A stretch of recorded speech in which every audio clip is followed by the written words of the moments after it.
Hello and welcome to Season 4 of the Lawyers Learning Center with DHIA podcast. This season, we are going to dive into all things cyber-related: cyber attacks, data breaches, cybersecurity, and cyber liability insurance. Subscribe so you don't miss a thing. We show up every Thursday to deliver insightful information on professional liability insurance, discuss business insurance solutions, and unpack the phases of running a business. What a business should do after a data breach. Boom! You've been hit with a cyber attack. Now what? Who do you owe money to? What regulations are you subject to? How do you handle it? Who can you turn to for help? Whitney Tabash, a broker with All Risks Limited, sat down for an interview and answered the following questions. What fines do you owe after a breach? How do businesses know how they need to respond to a cyber attack? What about small businesses that can't afford a compliance officer and don't have a cyber policy?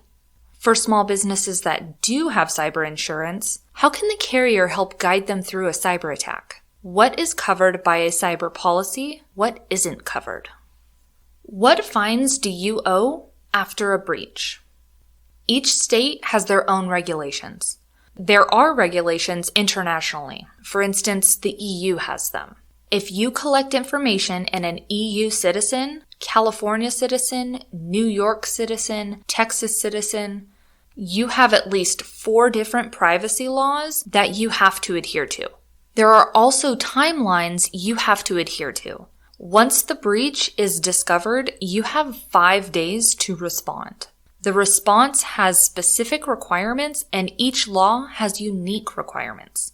So those kinds of things can be hard for a small business to manage. Most businesses are busy running their business. When a breach hits, the time it takes to resolve takes time away from running their business and creates a financial burden. The cost of it can create insolvency, especially when there aren't shareholders or more stocks to issue to make ends meet and pay for the business interruption.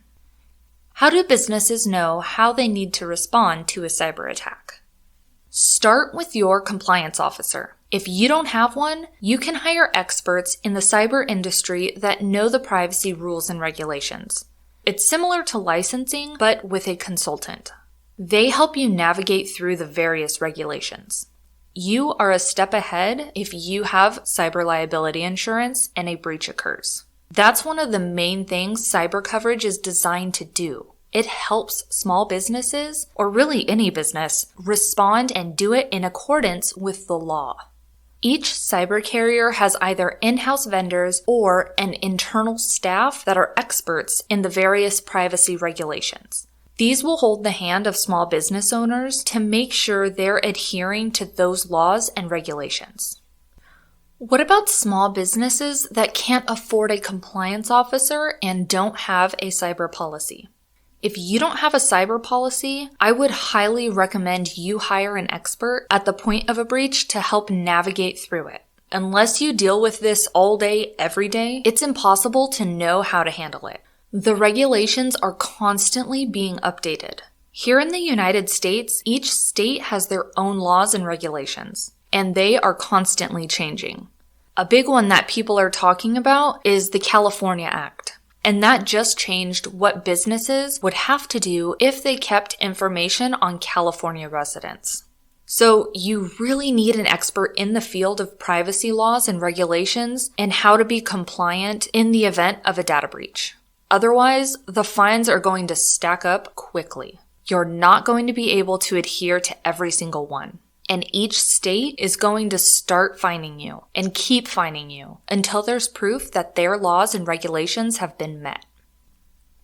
For small businesses that do have cyber insurance, how can the carrier help guide them through a cyber attack? Cyber policies are designed to help businesses navigate cyber attacks. Once the data breach occurs, they call their insurance company and the insurance company walks them through it. A lot of cyber carriers have vendors that are experts in compliance. They help with notification forensics to figure out how the breach occurred and how to prevent future breaches. and to make sure that the data is clean.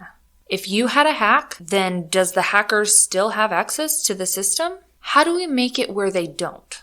These are issues your cyber insurance carrier can resolve with you. Cyber insurance also handles all the compliance issues that are going to come up and how to navigate it. If there are issues that are not met on time and you get regulatory fines, the cyber insurance covers those as well. What is covered by a cyber policy? What isn't covered? It depends on your cyber policy. All coverage is not created equal. Unlike other coverage lines, there is not a specific cyber form that all carriers must start with. Each carrier and policy form are really different. For example, with social engineering, markets add it as an endorsement or as a supplement. That means you need to make sure that your insurance agent is showing you where that limit is. Some other names for it are transfer fraud or fraudulent instruction coverage, but it would be specifically added onto your policy. You should be able to see it very clearly. So, question. Let's say I get hit with a $20,000 exposure and I have sufficient coverage. Does the carrier pay back that $20,000 to cover my loss? Answer: exactly. That policy will have a deductible, and some carriers do a specific deductible for social engineering that might be higher. But for most, it would be whatever deductible you choose to buy on the policy. You would still have to pay the deductible. For example, if you have a $1 million policy with a $1,000 deductible and the $100,000 social engineering supplement, you basically pay the $20,000 exposure and then the insurance company would reimburse you $19,000. So the amount less your deductible. Summary. The unknown compliance requirements of a data breach can be overwhelming. If you're hit with a data breach, treat the recovery like a project requiring a project manager. Your insurance company will help you through this process.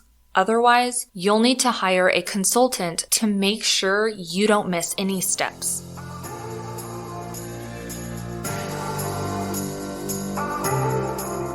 Thank you for listening to another episode of the Lawyers Learning Center with DHIA podcast. If you found this information useful, please subscribe and share.